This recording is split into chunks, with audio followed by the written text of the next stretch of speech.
심우정 검찰총장이 취임한 지 9개월 만에 스스로 물러나겠다고 밝혔습니다. 같은 날 검찰 고위 간부 인사도 이뤄졌는데요. 향후 진행될 검찰 개혁 과정 그리고 특검 전망까지 검찰 출신 김광삼 변호사와 얘기 나눠보겠습니다. 어서 오십시오. 네, 안녕하세요. 네. 자, 지금 심우정 검찰총장이 어제 전격 사의를 표명했는데요. 바로 메시지 들어보겠습니다.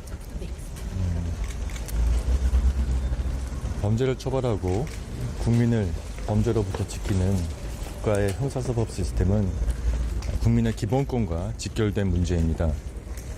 정말 각계층의 의견을 충분히 듣고 심도 깊고 신중한 논의를 거쳐서 국민이 필요로 하고 또 국민을 위하는 또 일선의 검사들이 사명감을 갖고 국민을 위해서 봉사할 수 있는 그러한 국가의 백년대교로서 형사사법 시스템이 설계되어야 한다고 생각합니다. 제가 자세한 내용은 퇴임사로 말씀드리도록 하겠습니다.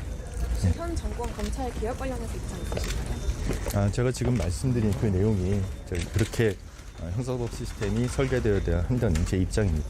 혹시 특검 수사받게 될 수도 있는데 관련 입장 있으실까요?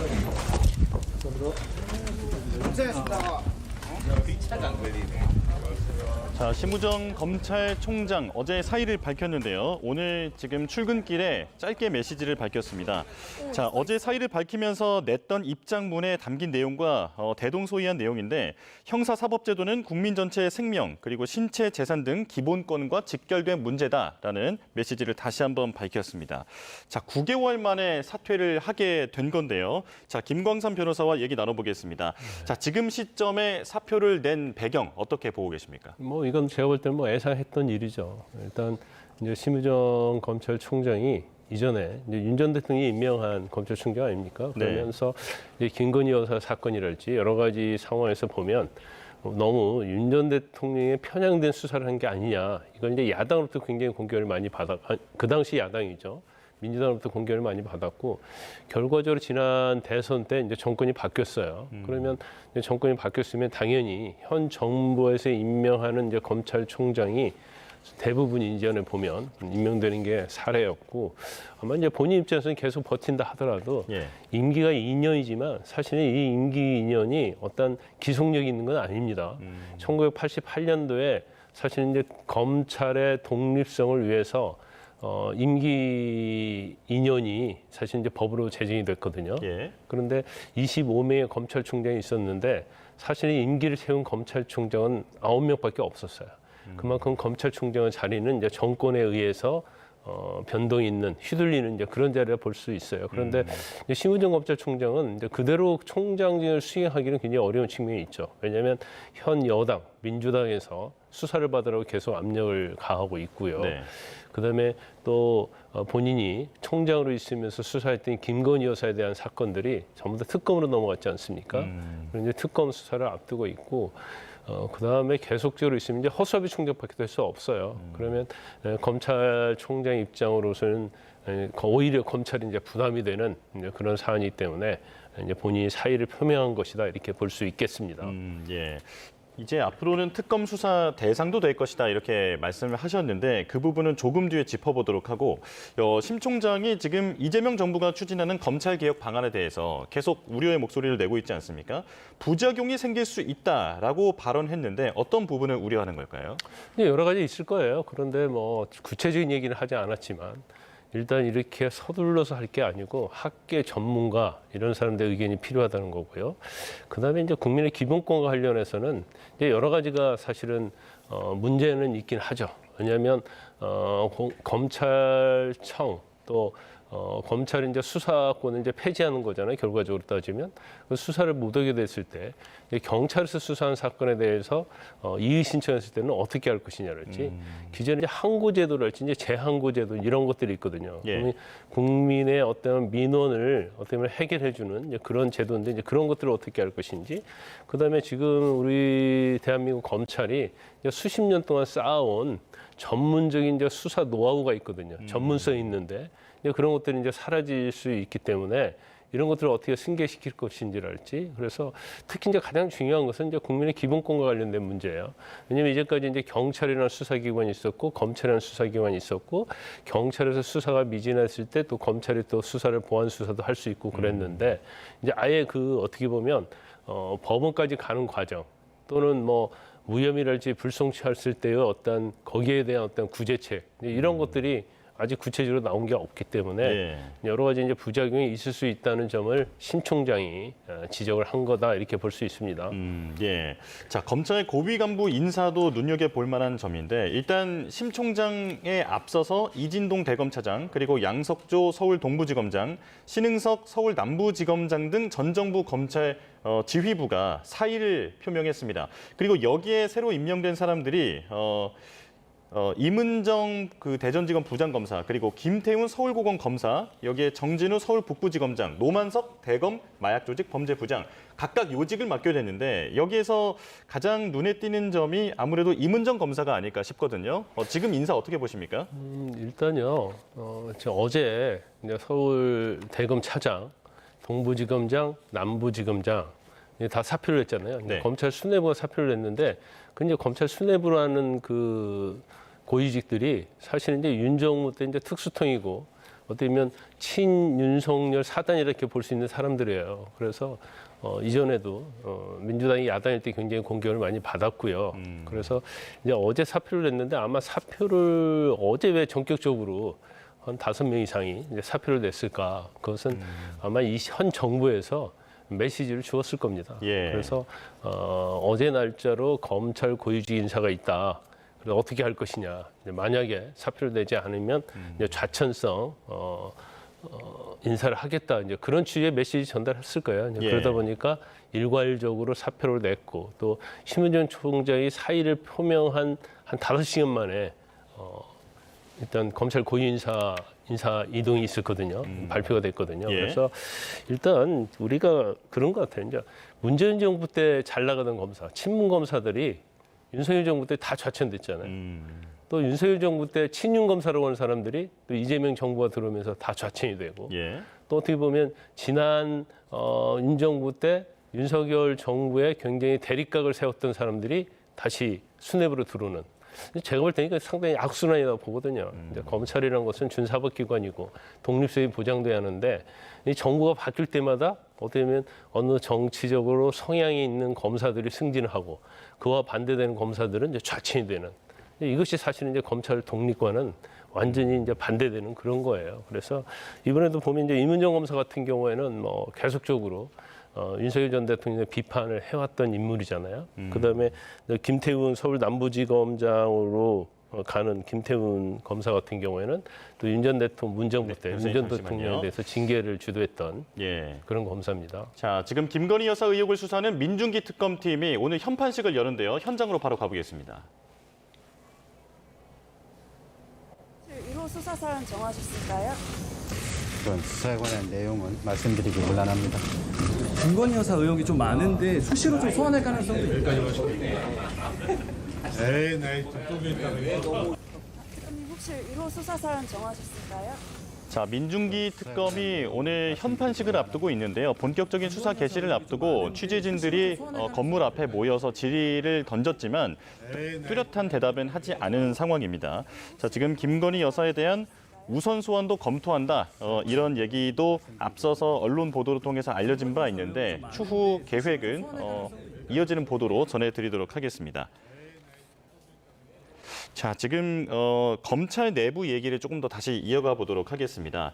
지금 이재명 정부에서 이제 검찰 개혁에 대해서 드라이브를 걸었고 그리고 국회 민주당도 이쪽에 속도를 낼 모양인데 검찰 내부에 거센 저항이 나올 것이다라는 예상이 있었거든요. 그런데 현재까지는 반발이 그렇게 크지 않은 것 같습니다. 어떻게 보십니까? 검찰 자체는 이제 공무원 조직이에요. 그래서 여기에 거센 저항할지 이런 건 할 수가 없죠. 예. 더군다나 이걸 그냥 하는 게 아니고 법률적으로 민주당에서 주도해서 하는 거고 현 대통령의 의지거든요. 예. 그렇기 때문에 이런 개혁에 대해서 아마 검찰 내부에서는 굉장히 많이 다른 의견을 갖고 있는 검사들이 굉장히 많을 거고 이거에 대해서 어떻게 보면 저항하고 싶은 생각이 있을 거예요. 그런데 이걸 뭐 단체적 행동을 한다랄지 그래서 이걸 저지할 수 있는 내용은 아니단 말이에요. 그렇기 때문에 검찰이 어떻게 보면 굉장히 강한 것 같아도 하나하나 검사들 자체를 보면 어떻게 보면 뭐 독립된 기관이라고 얘기는 하지만 사실은 어떠한 권력에 맞서서 하기에는 굉장히 어려운 측면이 있죠. 그래서 내부적으로는 굉장히 아마 술렁일 겁니다. 더군다나 검찰 기관이 검찰청이라는 것이 폐지가 되고 공수처 수사청으로 가게 되면 아마 이제 본인들이 과연 공소청으로 갈 것인지 수사청으로 갈 것인지 또 검사의 지위는 계속 유지를 하는 것인지 이제 그런 거에 관심이 굉장히 많을 거예요. 그런데 이 현재의 어떤 상황에서 그걸 저항한다거나 아니면 단체 행동하기에는 굉장히 어려운 측면이 좀 있죠. 예. 지금 수사 기소 분리 얘기를 해주셨는데 조금 더 구체적으로 설명을 듣고 싶은데요. 그렇게 되면 앞으로 이 사법 제도는 이 체제 조직이 어떻게 바뀌는 겁니까? 근데 이제 법적으로 이렇게 완전하게 그림이 나오지 않았어요. 그러니까 단지 이제 전체적으로 보면 이제 검찰청은 폐지를 한다는 거고요. 그래서 기소만 전담하는 이제 공소청을 남겨둔다는 거고 어떻게 보면 이제 검찰청이 공소청으로 바뀐다 이렇게 볼 수 있을 것 같아요. 네. 그래서 기소만 전담을 하는 것이 되겠죠. 그다음에 수사청은 중대범죄수사청이라고 따로 생긴다는 거잖아요. 그래서 중대범죄 위주로 이제 수사를 한다는 거기 때문에 일단 뭐 수사 권한을 어떻게 보면 검찰은 이제 갖지 못하게 되는 거죠. 그러다 보니까 사실은 지금 아까 우리가 인사이동했었잖아요. 그런데 수사권이 없는 검찰은 사실은 힘이 없는 거거든요. 예. 그러니까 검찰이 또는 중수청에서 수사해서 송치를 하면 거기에 대해서 기소 권한만 있는 거예요. 그리고 기소가 되면 재판 공소유지 그것밖에 없기 때문에 사실은 뭐 옛날처럼 검사장이랄지 이제 총장의 어떤 권한 자체가 이게 우리가 양으로 따지기는 어렵지만 뭐 3분의 1, 4분의 1 정도로 한 축소를 된다. 이렇게 보면 될 것 같습니다. 그래서 사실 뭐 큰 그림은 그거예요. 일단 검찰의 수사권을 없앤다는 거고 그 수사권은 이제 중대범죄수사청, 중수청에다가 이것을 부여를 해서 거기서 이제 수사하게 만든다는 거기 때문에 어떻게 보면 이제 검찰 자체는 이제 수사기관으로서는 이제 아무런 권력이 없는, 힘이 없는 이제 그런 기관을 이제 전략을 하는 거죠. 예. 그러니까 정리하자면 검찰이 수사 기능을 떼고 이제 공소청으로 바뀐다 이렇게 이해하면 될 것 같은데 정성호 법무장관 후보자가 검찰 해체라는 표현은 부적절하다. 그리고 야당의 목소리도 듣겠다. 국민에게 피해가 가지 않도록 신경 쓰겠다 이런 메시지를 밝혔는데 속도 조절을 하겠다라고 받아들이지는 것 같아요. 근데 이제 지금 민주당에서 당대표 경쟁을 하고 있는 박창대 그리고 정청래 네. 이제 두 의원은 지금 뭐 9월 안에 이제 다 폐지를 하겠다는 거 아닙니까? 그래서 법안을 이제 통과시켰다는 취지인 것 같아요. 그런데 제가 아까 말씀드린 것처럼 상당히 이제 우려가 있고 또 파생되는 문제점이 있기 때문에 이걸 이제 법에 어떻게 반영할 것인가에 대해서 사실은 연구가 많이 돼야 하거든요. 예. 왜냐하면 이미 한번 법을 만들어 버리면 다시 법을 고치기 굉장히 어려워요. 그래서 국민의 기본권이 어떻게 하면 침해되지 않을 것인지, 그걸 보완할 것인지 이제 그런 것들이 사실 이제 법에 담겨야 하는데 이걸 너무 신속하게 하다 보면 이제 그런 부분에 있어서는 부작용, 문제점이 있을 수 있다 이렇게 보고요. 예. 원칙적으로 이제 검찰 해체 표현은 적절하지 않다고 얘기를 하고 있지만 네. 실제로 이제 검찰 해체에 맞죠. 검찰 폐지가 맞죠. 이전의 검찰과는 완전 다른 모습이기 때문에 그리고 이제 정성호 지명자 후보자는 뭐 야당과 협의하고 그다음에 국민의 뭐 어떤 생각을 듣겠다고 하는데 사실은 이건 워낙 방향성이 정해져 있기 때문에 예. 말은 그렇게 하지만 결과적으로 그 방향성으로 갈 수밖에 없다. 저는 그렇게 봅니다. 예.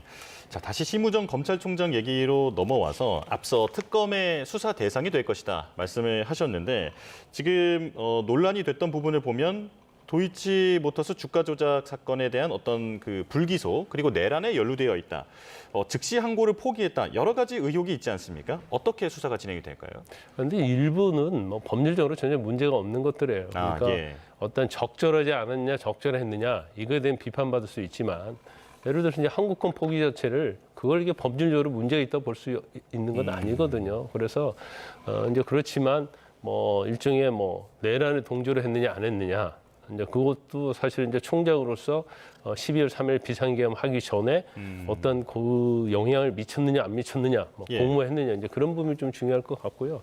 이제 특검의 수사 대상이라는 것이 제가 볼 때는 물론 뭐 직권남용으로 이제 그런 걸 수사할 수 있는데 이제 중요한 것 중에 하나는 김건희 여사와 특히 관련된 부분에 있어서 이제 어떤 영향을 미쳤느냐 수사의 결과에 특히 이제 민정수석과 개인적으로 통한 내역 이런 것들이 또 이게 밝혀졌거든요. 그러다 보니까 결과적으로 검찰총장으로서 직권을 남용해서 김건희 여사에 대한 특히 도이치모터스 주가 조작이랄지 네. 그다음에 명태균 씨와 관련된 수사에 어떤 영향을 미친 것이 아니냐 그런 부분에 대해서 수사를 받을 수 있죠. 예. 자, 특검 얘기로 넘어가 보겠습니다. 내란 특검이 윤 전 대통령을 오는 토요일, 그러니까 5일에 출석하라고 했는데 윤 전 대통령 측도 나오겠다는 했습니다만 시간을 가지고 계속 신경전이 벌어지고 있더라고요. 특검은 10시, 그리고 윤 전 대통령 측은 9시인데 어떻게 될까요? 저는 28일 날 조사하겠다고 해가지고 사실 이제 9시, 10시냐, 지하 주차장이냐 이제 그게 문제가 됐었고요. 조사를 한번 했잖아요. 그래서 이제 7월 1일 날 출석을 하고 했는데 네. 이제 5일 이후다고 그랬어요. 5일 그래서 특검 입장에서는 좀 약간 난감했을 거예요. 왜냐하면 1일 날 출석을 하고 했는데 5일 이후에 출석하겠다고 했기 때문에 출석 의사는 분명히 있는 거거든요. 아, 예. 근데 1일 날 출석 안 된다고 해서 체포영장을 또 청구하기는 좀 어려운 측면이 있어요. 그러면 좋다. 그러면 7월 5일 날 출석하라. 그것도 이제 9시를 정한 거거든요.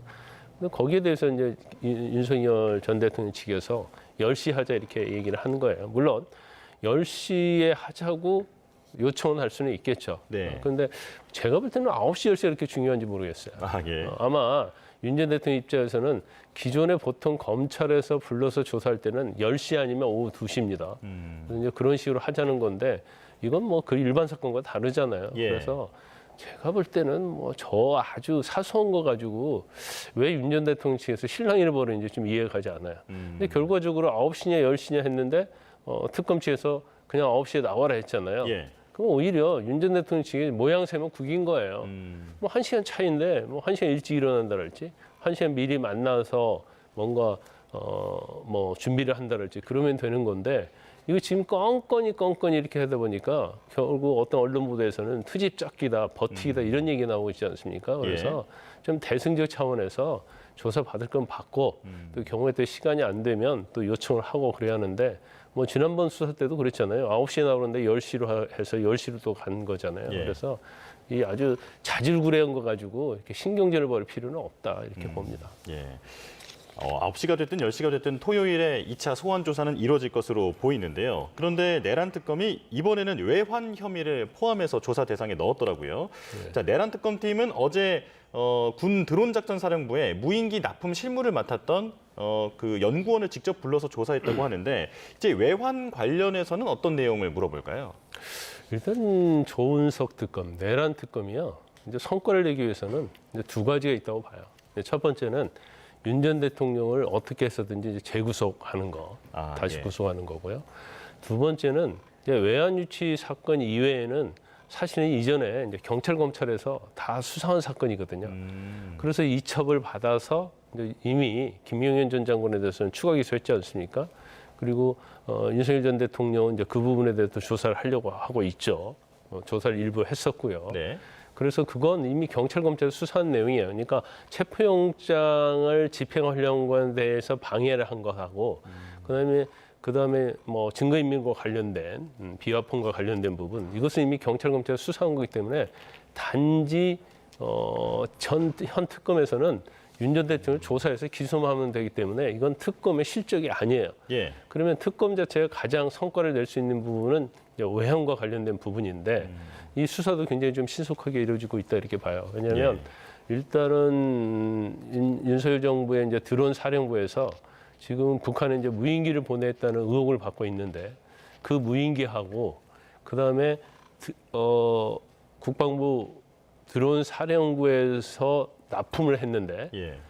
그 납품한 무인기가 이제 북한에서 무인기 보냈다고 그래서 항의하고 언론 보도가 많이 됐잖아요. 그 무인기와 거의 비슷하다는 거예요. 예. 그러면 이게 동일한 무인기라고 한다면 결과적으로 그 무인기를 띄워보낸 주체는 바로 윤석열 정부가 아니냐. 이제 그런 부분에 대해서 이제 수사를 하고 있다. 그래서 이제 정모 씨를 불렀는데 이제 그 정모 씨에 대해서 아마 드론기 납품 과정이랄지 뭐 유사성이랄지 그런 것들을 아마 조사를 시작을 한 걸로 보입니다. 예, 어떤 성과 기준으로 보면 외환죄에서도 성과를 거두려 할 것 같다 말씀해 주셨는데요. 마지막으로 짧게 여쭤보겠습니다. 지금 김건희 특검 그리고 최상병 특검 모두 수사 그 혐의 대상에 김건희 여사가 공통적으로 포함되는 경우가 많거든요. 오늘 공교롭게 둘이 동시 출발하게 됐는데 누가 먼저 김건희 여사를 부를까요? 일단 김건희 특검과 최상병 특검이 있는데 김건희 특검은 김건희 여사가 주적 예. 그리고 수사 대상이 16개단 말이에요. 그런데 최상병 특검은 이제 김건희 여사가 주가 아니에요. 예. 이제 윤 전 대통령이 주거든요. 윤 전 대통령이 이제 타켓이 돼 있는 거거든요. 특히 임 사단장과 관련된 이제 구명 로비와 관련된 부분이기 때문에 김건희 여사가 최상병 특검과 관련된 수사 대응 사항에 대해서는 개입을 했다 하더라도 그게 일부다 이렇게 말할 수 있어요. 아, 예. 그런데 이제 김건희 여사와 관련된 김건희 특검이 수사를 하다가 이제 그 부분이 드러나면 김건희 특검의 수사를 할 수 있겠죠. 그런데 이제 최상병 특검에서는 주가 윤 전 대통령이기 때문에 사실 김건희 여사 소환은 아주 메인 부분은 아니거든요. 예. 그래서 아마 중첩적으로 되면 서로 협의해서 결정을 하게 될 겁니다. 네, 이렇게 3특검이 본격 수사에 개시하게 됐습니다. 지금까지 김광선 변호사와 이야기 나눠봤습니다. 고맙습니다.